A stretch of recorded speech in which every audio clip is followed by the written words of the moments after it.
out what's going to happen next in terms of taking your fear of speaking in public to large groups, or to two, or indeed to one. Would you have an issue speaking to nobody in a room?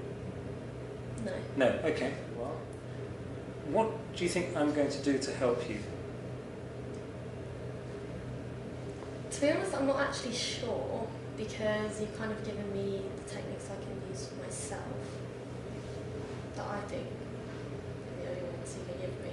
I don't know if there's any more you've got, so it's kind of a surprise. So, I can give you a choice, and this is the only one of the 6 where you're getting a choice at this. I'm going to give you a choice of 3 things. You know I'm obsessed with 3s. Okay? 1 is we run over the stuff we've already covered. 2 is I give you 2 or 3 new techniques, plus something that's fairly brave to do. Or 3, we go for the bravest thing possible, which will eliminate your fear forever and ensure that you never had a bad presentation again. I'm going to go with the third one. So you're brave. Yeah. Now, anyone watching this will say, well, the way he worded that, it was obvious she was going to go for the third, but you are an independent person, you are an independent thinker, aren't you? I hope so. Yeah. It's like Monty Python, isn't it? We're all individuals, and one person shouts, I'm not. And you're very much in that ilk. You won't know Monty Python, though. We're too young.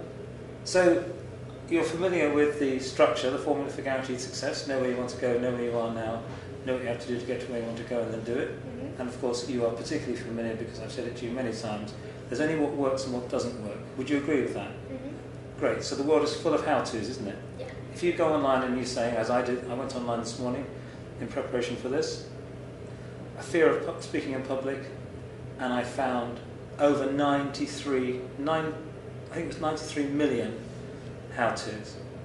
Now, I think you've got university tomorrow, haven't you? So we haven't got time to go on through all 93 million. But as you know, I like to get it down to the ones that really, really work. And today, I'm going to use a new technique with you that I've only done once before in my life, and we'll see if that works. Okay. For now, though, how will you know when you're successful? So know where you want to go. How will you know when you've achieved an outcome that is success for you? Imagine if you simply could not fail in public speaking. What would that look like? What would it feel like? Describe it.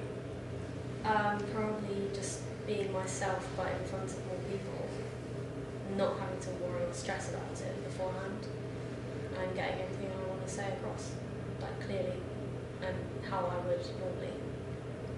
And in terms of, are you taking an exam in public speaking of some kind? No, it's just something I want to be really good at. Right. It's just that you said you were being assessed before by a couple of lecturers. Yeah, maybe next year I'll have some more presentations to do, but that was this year's one.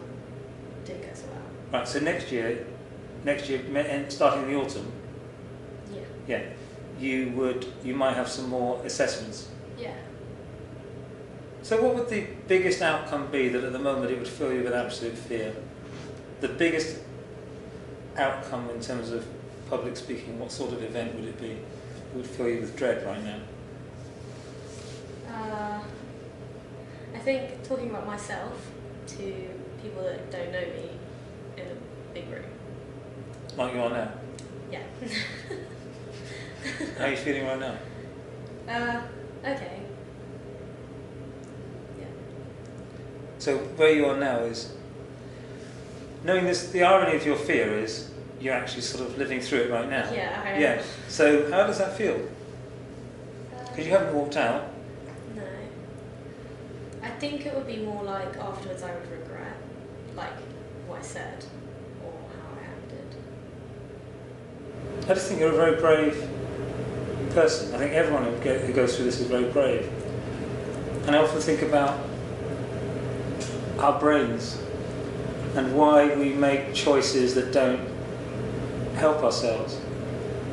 And like you, I know you're fascinated by how the brains work and why we make those choices and why we take actions and why we do things that don't always lead to the outcome that we want.